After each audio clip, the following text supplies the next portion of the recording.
As you can see, PPC works a little bit differently from traditional advertising in magazines and on TV. You're no longer paying for a single advert, nor are you paying for exposure. Instead, you're paying directly for clicks, and that means you need to think about things a little differently. The first concept to make sure you understand is that your aim is not necessarily to get as many clicks as possible. Traditional advertising campaigns will often focus on doing anything they can to get attention and to encourage clicks. But seeing as you're going to have to pay for each click, you can actually reduce the amount you're paying in total by reducing the amount of clicks you get. The objective is not to get as many people as possible to your website. Your objective is to get as many customers as possible to your website. In other words, you need to get traffic that's going to convert, and you actually want to dissuade all other people from clicking on your ads wherever possible. If you pay for 100 clicks and 99 of those pay for your product, then you can consider that a highly effective marketing campaign. Conversely, if you pay for 2,000 clicks and only 300 of those people buy, it's actually not been as successful because you will have spent more. What this essentially tells us is that the bottom line is by far the best way to gauge your success. A good PPC campaign is not one that gets seen a lot, nor one that gets clicked a lot. A good PPC campaign is one that earns a lot.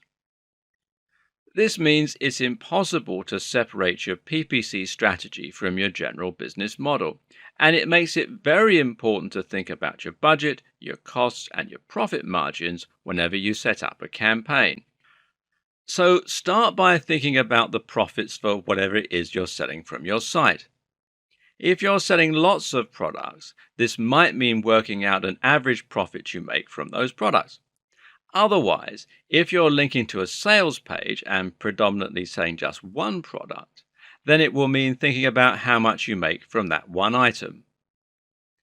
First, that means calculating your COGS, that is, cost of goods sold, and it tells you how much it costs you to make each of your products. Now, let's say that you sell phone cases.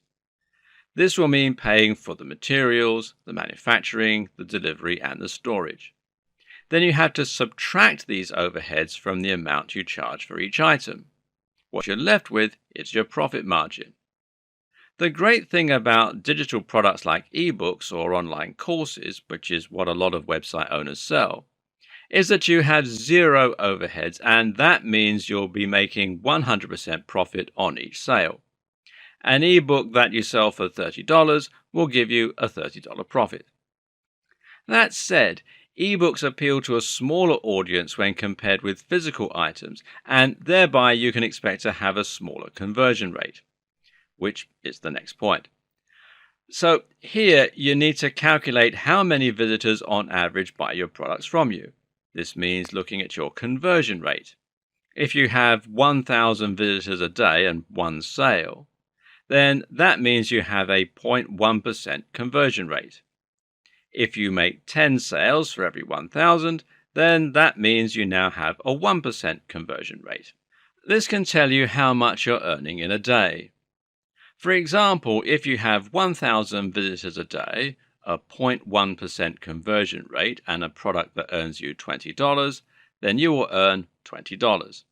That also means you can work out how much you are going to be able to earn if you increase your visitors. If you could double your visitors, then you should make $40 on average. If you can multiply them by 10, then you should make $200 on average. More importantly for your Bing ads, though, this also tells you how much each visitor is worth to you. If 1,000 visitors equals $30, then that means each visitor is worth 3 cents. 3 cents isn't a lot of money, and that's why it's so important that you think about this before you create an advertising campaign. Because if you were to go ahead with these numbers and start paying $1 per click, you'd end up losing a lot of money. Working out your numbers first is what will allow you to ensure you're making a good profit. But what you might find is that you need to tweak some things before you get started. For instance, you can increase the asking price of your product and thereby increase your profits to 5 cents or 10 cents. Better yet, you should focus on improving your conversion rates by improving the quality or desirability of your product and by improving your persuasive writing so that people who land on your site will be overcome with the powerful desire to buy your products. If you can do this, then maybe you'll be able to increase your conversion rate to 5%, thereby increasing the value of each customer by 5 times that amount. Now comes the good part. If you set your CPC to this number, the amount that each visitor is worth to you, then you literally cannot fail. Your clicks will now result in profits, and the more you raise your budget, the more profit you'll make. You're spending less per click than each visitor is worth to you. Except that isn't quite how this is going to work. Because actually, here comes the good part, it's going to work better than that. That's because the people currently on your website are all people who got there through, well, all kinds of different means. These are people who found you on social media, who typed your address in by accident, who found you on Google, or who were recommended by a friend. And that means they're going to be variably targeted. Some of those people will have zero interest in your products. And that's why it's so important you think about targeting the right kind of user in your adverts. And that's also why we're not trying to simply get as many visitors as possible.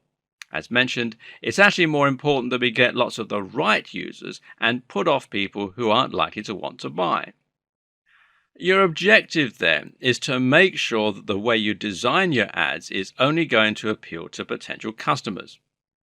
That means your text shouldn't read, "Click here for the amazing secret to losing weight." Rather, it should read, "Click here for a $30 ebook that will make you lose weight fast." Or, "The secret to weight loss, just $30. What this does is prevent anyone not looking to spend money from clicking on your ad. We don't want these people because they're costing us money.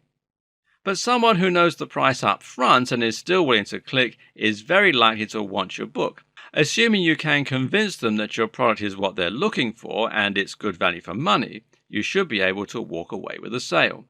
Now, think about how much higher conversion rates will be for people who click this ad versus people who just stumbled onto your site.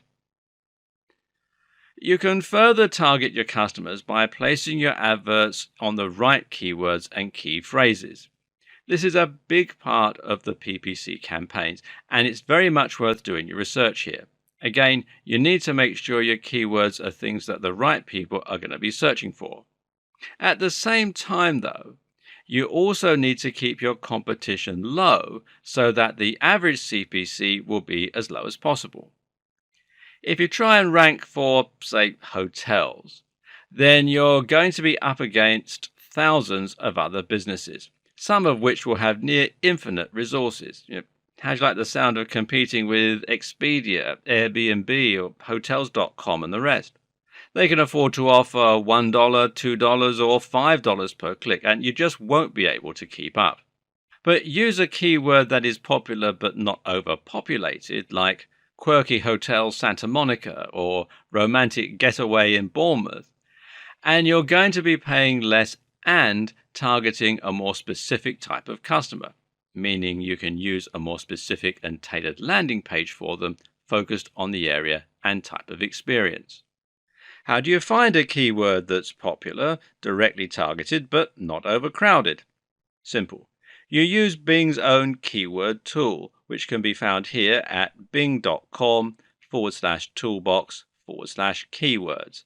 And then you just simply sign in with your Bing account or with your Microsoft account. And this tool will let you search different keywords and will then show you the amount of people searching for that term in the date range you specify. You can look at how many times a term has appeared in a search over the last 6 months, for example. If something came up 50,000 times, then that's a fairly good keyword that will potentially be able to grab you up to 50,000 visitors. But if the search term came up 100 times, then it's a lot less useful to you. Note that Google also has a keyword tool called its Keyword Planner, and you can use this in just the same way as you would use Bing's own keyword tool, and it doesn't really matter if it's from Google. People tend to search for the same things on both engines. And if you just do a search in Google for Google AdWords Keyword Planner, it'll direct you to the local version of the site. Finally, another tip is to look at your site's metrics and identify who is currently coming to your website. If you have Google Analytics set up correctly, then you'll be able to find out which visitors are buying from you and what they typed in order to get there. In other words, it might be that certain search terms result in more sales, or goals in Google parlance, and you can then decide to target that keyword with your Google and Bing ads. Finally, another mitigating factor is the small matter of CLV. Customer lifetime value refers to the fact that just because a visitor doesn't put down their cash right away, it doesn't mean they aren't worth anything to you. In fact, if they sign up for your mailing list and then become lifelong fans, they could ultimately end up being worth more to you.